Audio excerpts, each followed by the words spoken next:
نپولین سے بھی منسوخ کرتے ہیں کہ تم مجھے اچھی مائیں دو، میں تمہیں اچھی قوم دوں گا، تو میں اس میں اضافہ کروں گا کہ تم مجھے اچھے استاد دو، میں تمہیں بہترین نسلیں دوں گا۔ استاد اگر اچھا ہو جائے، دیانتدار ہو جائے، محنتی ہو جائے، تو اس سے یہ قوم آگے بڑھ سکتی ہے۔ دیکھیں تو قومی یکجہتی کے میدان میں جو قومی زبان ہوتی ہے نا، وہ بنیادی ریڑھ کی ہڈی ثابت ہوتی ہے۔ تو آپ کیا چاہتے ہیں یا اس کے بارے میں آپ کا کیا موقف ہے کہ جب تک کیا جو ہماری قومی زبان اردو ہے، جب تک اس کو رائج نہیں کیا جائے، کیا ہماری قومی یکجہتی ممکن ہے یا نہیں ہے؟ ہاں، یہ آپ نے بہت ہی اہم نقطہ بیان کیا ہے، میں چاہ رہا تھا کہ آپ یہ سوال کریں۔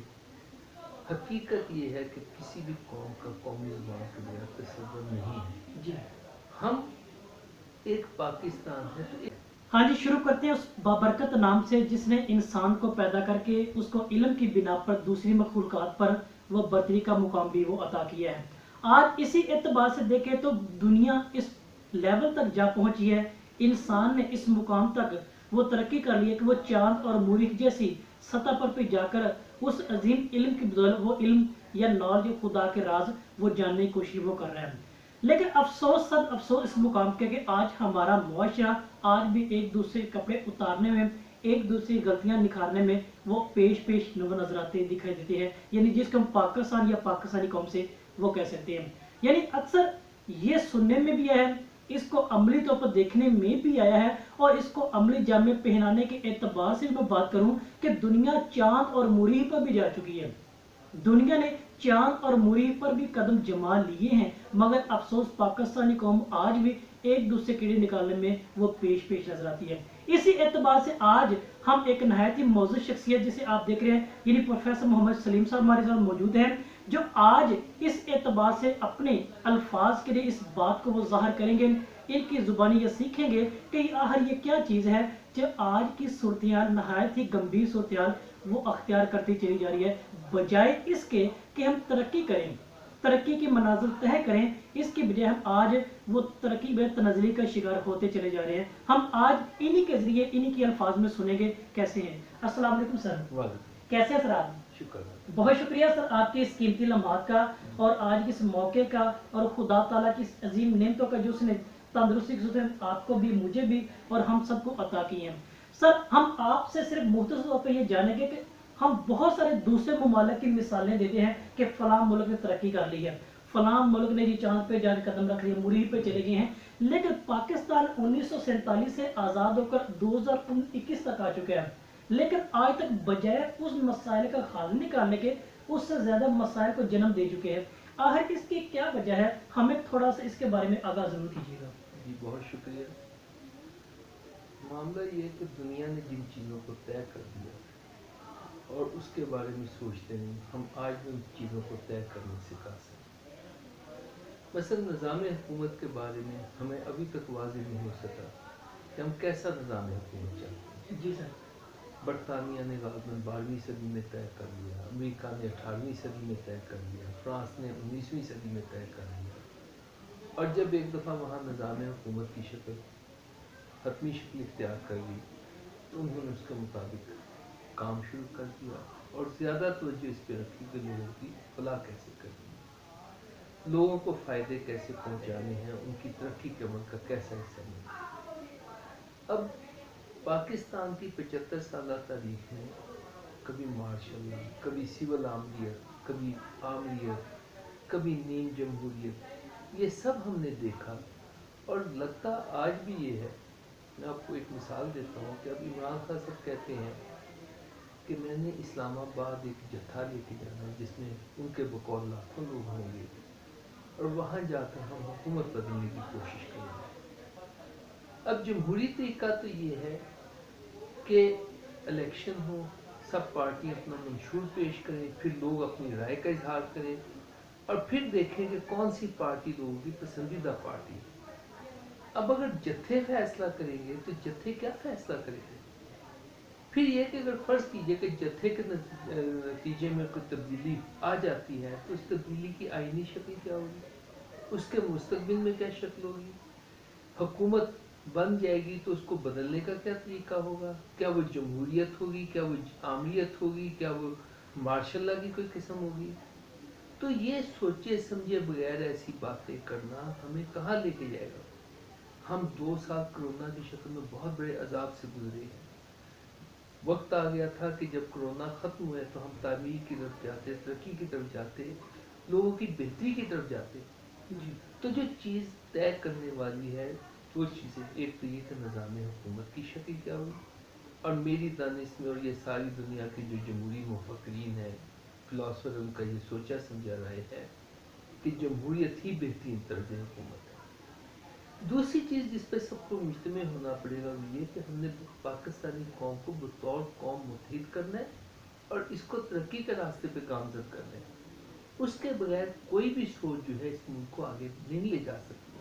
اگر گروہوں کی بات ہوگی, اگر جتھوں کی بات ہوگی, اگر ذاتی مفادات کی بات ہوگی, گروہی مفادات کی بات ہوگی, پھر ہم بدقسمتی سے آگے نہیں جائیں گے. اسی کشمکش کا شکار رہیں گے جس کا ہے. اس کے لیے ہمیں اتحاد, آگے جانے کے لیے اتحاد, یکجہتی, قومی سوچ اور قومی غیرت سے کام لینا پڑے گا. جی جی, بہت اچھا یہ نقطہ ہم نے بیان کیا, یعنی قومی یکجہتی کے اعتبار سے. سر, قومی یکجہتی کی تو بات آپ نے بڑی اچھے طریقے سے کی ہے, لیکن اس اعتبار سے دیکھیں تو قومی یکجہتی کے میدان میں جو قومی زبان ہوتی ہے نا, وہ بنیادی ریڑھ کی ہڈی ثابت ہوتی ہے. تو آپ کیا چاہتے ہیں, یا اس کے بارے میں آپ کا کیا موقف ہے کہ جب تک کیا جو ہماری قومی زبان اردو ہے, جب تک اس کو رائج نہیں کیا جائے, کیا ہماری قومی یکجہتی ممکن ہے یا نہیں ہے؟ ہاں, یہ آپ نے بہت ہی اہم نقطہ بیان کیا ہے. میں چاہ رہا تھا کہ آپ یہ سوال کریں. حقیقت یہ ہے کہ کسی بھی قوم کا قومی زبان کے بغیر تصور نہیں ہے. جی, ہم ایک پاکستان ہے تو ایک زبان, اور وہ زبان جو یہاں کے بیشتر آبادی بولتی ہے, اکثریت سمجھتی ہے, اکثریت بولتی ہے. تو ایک تو ہمیں زبان کی طرف آنا ہوگا, ہمیں عدالتی نظام, ہمیں تعلیمی نظام, ہمیں کاروبار مملکت, دفتروں کی زبان اردو کرنا ہوگی. اور اردو ہی وہ واحد زبان ہے جو پورے ملک کو اکٹھا رکھ سکتی ہے, جوڑے رکھ سکتی ہے. دوسری بات جو آپ کی بات سے میں نے بین السطور دیکھی اور میں بات کروں گا, وہ یہ ہے کہ ہمیں اپنے تعلیمی نظام کو بہت آگے لے جانا ہوگا, اور اس میں ہمیں اساتذہ کو ریڑھ کی ہڈی کا درجہ لینا ہوگا. جب حضرت عمر رضی اللہ تعالیٰ نے کہا تھا, یا یہ لوگ نیپولین سے بھی منسوخ کرتے ہیں کہ تم مجھے اچھی مائیں دو, میں تمہیں اچھی قوم دوں گا, تو میں اس میں اضافہ کروں گا کہ تم مجھے اچھے استاد دو, میں تمہیں بہترین نسلیں دوں گا. استاد اگر اچھا ہو جائے, دیانتدار ہو جائے, محنتی ہو جائے, تو اس سے یہ قوم آگے بڑھ سکتی ہے. میں ایک چھوٹی سی تجویز دے دیتا ہوں, اور اس پہ زیادہ ارباب بست و گشاد سوچ سکتی ہے. میں یہ چاہتا ہوں کہ جو بورڈ کے ٹاپر ہوں, جو تعلیم کے بھی بہترین مدارج میں پاس ہونے والے لڑکے اور لڑکیاں ہوں, ان کو اساتذہ کی کیٹیگری میں لایا جائے, ان کو منتخب کیا جائے کہ یہ آگے بچوں کو تعلیم دیں. اس کے لیے ان کے بہترین مشاورے ہوں, بہترین مراعات ہوں, ان کو ایک ٹیچرز پبلک سروس کمیشن کے ذریعے بھرتی کیا جائے, ان کی تنخواہیں, ان کے گریڈ سب کچھ طے شدہ ہوں, اور وہ بہترین ہوں. بہترین اس لیے تاکہ وہ آپ کو بہترین قوم تیار کر کے دیں. انہیں لوگوں کی جیبوں کے اندر نہ جھانکنا پڑے, انہیں بچوں کے اور ان کے ماں باپ کے ہاتھوں کی طرف نہ دیکھنا پڑے کہ یہ ہماری کچھ مدد کریں گے تو ہم زندگی گزار سکیں گے. وہ اتنے خوشحال ہوں, اتنے مرف الحال ہوں کہ وہ اپنی ہی ذات میں ساری توجہ جو ہے وہ صرف تعلیم دینے پہ مبذول کریں. پھر آپ کے ہاں وہ معاشرہ پیدا ہوگا. اور میں اس میں آپ کو مثال دوں گا, بلکہ آپ ہی ڈسکس کر رہے تھے اینجلا مرکل کی مثال, جس نے کہا کہ استاد وہ ہے جس نے اس پوری قوم کو بنایا ہے. میں استاد کو سب سے زیادہ ترجیح کیوں نہ دوں, اس کو سب سے زیادہ مراد کیوں نہ دوں, اس کو سب سے زیادہ اہمیت کیوں نہ دوں. تو اگر استاد کو اہمیت دیتے ہیں تو پہلی بات تو یہ کہ زبان کو رائج کیا جائے. جب ہمارے پاس ایک زبان ہے جو ترقی یافتہ زبان ہے, جو دنیا کی جدید ترین زبان ہے, اور دنیا کے سارے علوم سمونے کی اہلیت رکھتی ہے, تو آپ اس زبان کو نافذ کریں. انگریزی ہماری زبان نہیں ہے, یہ ہماری ترقی کے راستے میں کھڑی سب سے بڑی رکاوٹ ہے. 75 سال سے یہ ملک ہے اور یہاں پہ انگریزی کا غلبہ ہے, لیکن ہم ترقی کا ایک قدم بھی آگے نہیں بڑھ سکے. اب ضرورت اس بات کی ہے کہ ہم یہ سمجھیں کہ اردو کو ہمیں اپنانا ہے, اردو اپنا لی جائے, پھر اس کے اندر تعلیم دی جائے, عدالتوں کی زبان بھی ہو, مقابلے کے امتحانات کی زبان ہو, دفتروں کی زبان ہو, پھر قوم بنتی نظر آئے گی. اور دوسری چیز جس کا میں نے ذکر کیا وہ یہ کہ استاد کو ہمیں اہمیت دینی ہوگی, اس کو ہمیں عزت دینی ہوگی. جی بہت ہی سارے عمدہ اور الفاظ میں آپ نے اس چیز کو بیان کیا ہے کہ قومی اور مفاد کے اعتبار سے, ذاتی مفاد کے اعتبار سے اس کا جو فرق اور ڈیسیجن وہ کیا ہے. اور خاص کر اس مجموعی گفتگو سے مجھے ایک جو چیز ملی ہے وہ کہ اگر ہم ذاتی طور پر چاہتے ہیں کہ ہمارا ملک, ہماری ریاست یا ہماری قوم ترقی کرے, تو اس کے لیے بنیادی جو ریڑھ کی ہڈی وہ کیا ہے, وہ ہماری قومی زبان یعنی اردو ہی ہے. پچھلے دنوں میں ہم نے ڈاکٹر اشفاق احمد ورک کی زبانی بھی یہی بات سنی تھی, استاد محترم میں یہی بات ہے کہ آپ کو وہ جو لوری آپ کی ماں نے سنائی تھی گود میں بیٹھ کر وہ انگریزی زبان میں ہے.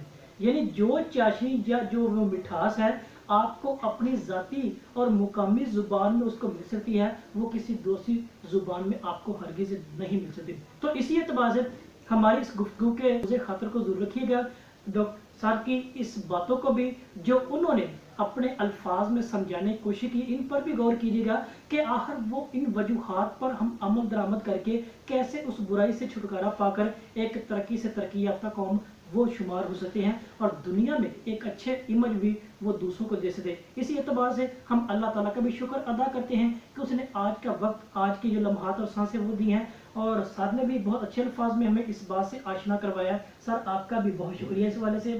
تو یہی دعا کرتا ہوں خداوند کریم ہمیشہ آپ کو صحت و تندرستی, آپ کی فیملی کو ہمیشہ صحت و تندرستی ہم قرار کرتے رہیں. آپ کا بہت شکریہ. بہت شکریہ.